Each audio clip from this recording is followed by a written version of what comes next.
வணக்கம் நண்பர்களே. காலை எழுந்தவுடன் கணக்கு 88வது நாளுக்கான விடைகளை இந்த வீடியோவில் பார்க்கலாம். இன்னும் சரியாக 3 நாள் தான் இருக்குது, அப்படி தானே? இன்றைக்கி புதன்கிழமைனா வியாழன், வெள்ளி, சனி, ஞாயிற்றுக்கிழமை அன்றைக்கி எல்லாருமே குரூப் 4 எக்ஸாம் எழுத போகிறீங்க. ரொம்ப மும்முரமாக தயாராகிட்டு இருப்பீங்கன்னு நம்புகிறேன். நம்பிக்கையோடு படிங்க, நிச்சயமாக இந்த எக்ஸாமில் நம்ம செலக்ட் ஆகும். அது மட்டும் இல்லாமல் செகண்ட் கிரேட் டீச்சர்ஸ் எக்ஸாமுக்குன்னு ப்ரிப்பேர் பண்ணுறவங்க இல்லாமல் இதே டாபிக் தான் இல்லையா? இதோடு இல்லாமல் உங்களுக்குன்னு தனியாக இன்னிலேருந்து என்ன பிளான் வச்சுருக்கேன் அப்படின்னு பார்த்தீங்கன்னா, டெய்லியும் காலையில் ஒரு 5, ஈவினிங் ஒரு 5 கொஷின்ஸ் அப்படின்னு சொல்லிட்டு நாம் இது வரைக்கும் அதிகமாக பார்க்காது, ஆல்ரெடி சில வீடியோஸ்லாம் போட்டிருக்கோம் அந்த வடிவியல் டாப்பிக்லேருந்து.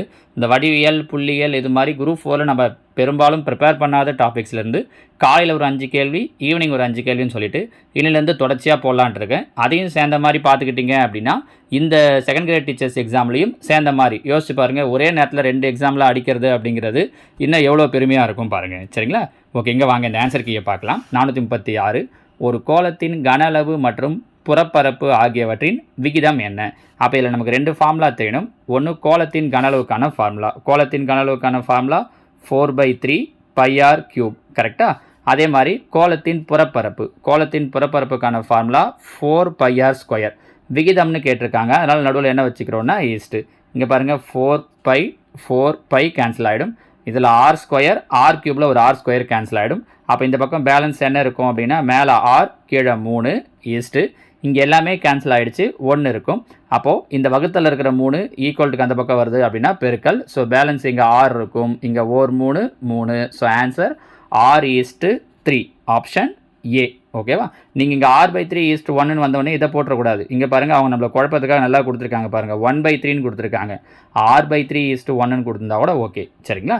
அடுத்ததாக 437 ஒரு திடக்கோளத்தின் வலைபரப்பு 36 சென்டிமீட்டர்². அதனை 2 அரைக்கோளங்களாக பிரித்தால் ஒரு அரைக்கோளத்தின் மொத்த பரப்பு என்ன?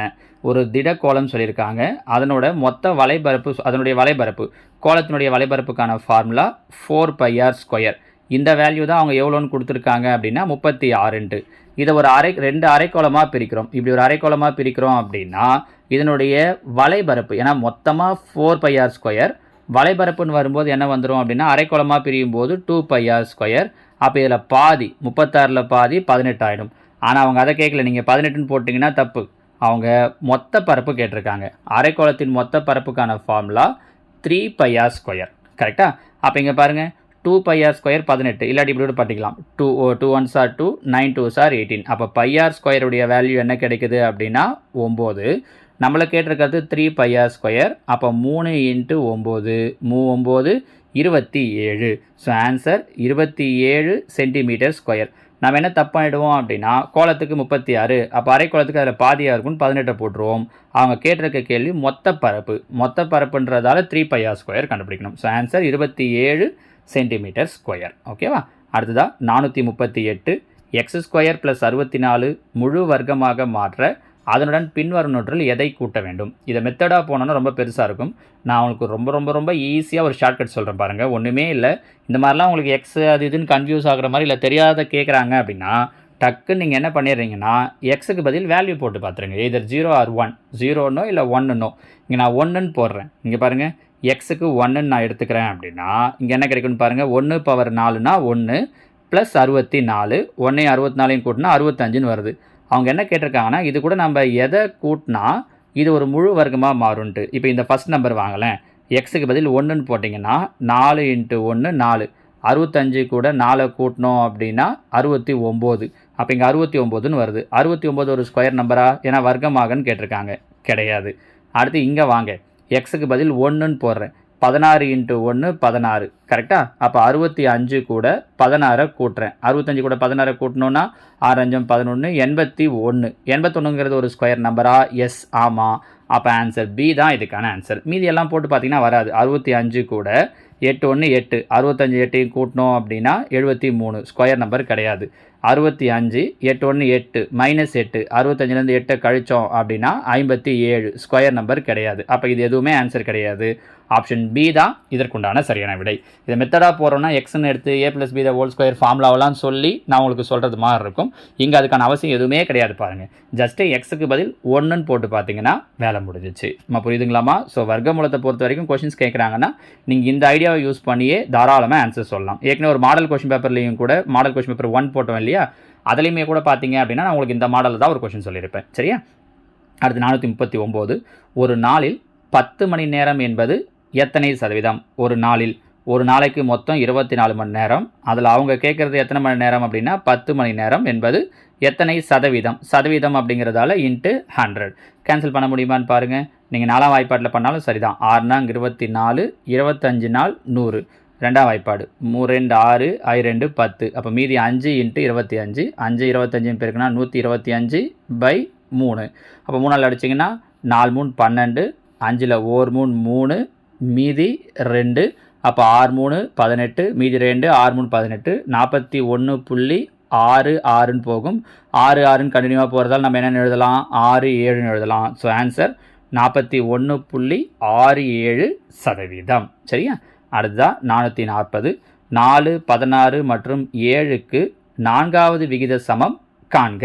பாருங்கள், 4வது விகித சமம் 4 16. இந்த முதல் 2 நம்பர் ஈக்குவல் டு 3வது நம்பர் 7 ஈஸ்ட்டு 4வது நம்பர் தெரியாது. அதுதான் நம்ம என்னென்னு எடுத்துக்கிறோம் அப்படின்னா எக்ஸ்ன்னு எடுத்துக்கிறோம். இது ஏற்கனவே நம்ம விகிதம் டாப்பிக்லையும் சொல்லியிருக்கோம். சரியா? அப்போ பாருங்கள், விகிதத்தில் கொடுக்குறாங்கன்னா ஃபஸ்ட் நம்பரையும் லாஸ்ட் நம்பரையும் பெருக்கினா வர ஆன்சர் நடுவில் இருக்கிற 2 நம்பரை பெருக்கினா வர ஆன்சருக்கு ஈக்குவலாக இருக்கும். அப்போ 4ஐயும் எக்ஸையும் பெருக்கினா வரக்கூடிய ஆன்சர் 16ஐயும் 7ஐயும் பெருக்கினா வரக்கூடிய ஆன்சருக்கு ஈக்குவல். ஒரு நாள் 4 நன்னாங் 16. ஸோ எக்ஸ் ஈக்குவல் டு 4 பெருக்கல் 7, 4 7 28. ஆப்ஷன் சி தான் இதற்குண்டான சரியான விடை. சரிங்களாம்மா? ஸோ அடுத்ததான் இன்றைக்கான கேள்வி. அதே மாதிரி பார்த்தீங்கன்னா அந்த 80வது நாள் வரைக்கும் ஏற்கனவே ஒரு 50 நாள் 60 நாள் வரைக்கும் நான் என்ன பண்ணியிருக்கேன்னா 10 டேஸை கம்பைல் பண்ணி போட்டிருக்கேன் இல்லையா? அதே மாதிரி 60லேருந்து 70, 70 80 வரைக்கும் கம்பைல் பண்ணி கீழே நான் கமெண்டில் அதுக்கான லிங்க்கை கொடுக்குறேன். அதை கிளிக் பண்ணியும் நீங்கள் அது வரைக்கும் இருக்கிற அந்த 10 நாள் தான் பார்த்துக்கலாம். சரிங்களா? ஓகே, இதில் பாருங்கள், காலை எழுந்தவுடன் கணக்கு 89வது நாளுக்கான வினாக்கள் 441. ஒரே அளவிலான 30 சென்டிமீட்டர் சுற்றளவுள்ள 2 செவ்வகங்கள் ஒன்றோடொன்று இணைக்கப்படுகின்றன எனில் புதிய வடிவத்தின் சுற்றளவு. அடுத்தது 442. ஒரு செவ்வகத்தின் ஒவ்வொரு பக்கமும் 2 மடங்காகும் பொழுது அதனுடைய பரப்பளவு டேஷ் மடங்காகும். 443. ஒரு சதுரத்தின் பக்கம் 10 சென்டிமீட்டர், அதனுடைய பக்கம் 3 மடங்காகும் போது சுற்றளவு எத்தனை மடங்காக அதிகரிக்கும்? 444. 66 சென்டிமீட்டர் × 12 சென்டிமீட்டர் எனும் அளவு கொண்ட ஓர் உலோக தகட்டினை 12 சென்டிமீட்டர் உயரமுள்ள ஒரு உருளையாக மாற்றினால் கிடைக்கும் உருளையின் கன அளவு காண்க. 445. பின்வரும் வடிவங்கள் சம பரப்பளவுடையவை எனில் எந்த வடிவம் மிக குறைந்த சுற்றளவை பெற்றுள்ளது? சரிங்களா? இந்த 5 கேள்விக்கான ஆன்சரை கீழே கமெண்டில் சொல்லுங்கள். நாளைக்கு நான் உங்களுக்கு இதுக்கான ஆன்சர்ஸை பார்க்குறேன். அதோட இன்றைக்கி வடிவியல் டாப்பிக்லேருந்து செகண்ட் கிரேட் டீச்சர்ஸ் எக்ஸாம் எழுதுகிறவங்களுக்குன்னு ஸ்பெஷலாக ஒரு 5 கேள்விகள் நான் போடுறேன். ஓகேவா? தேங்க்யூ.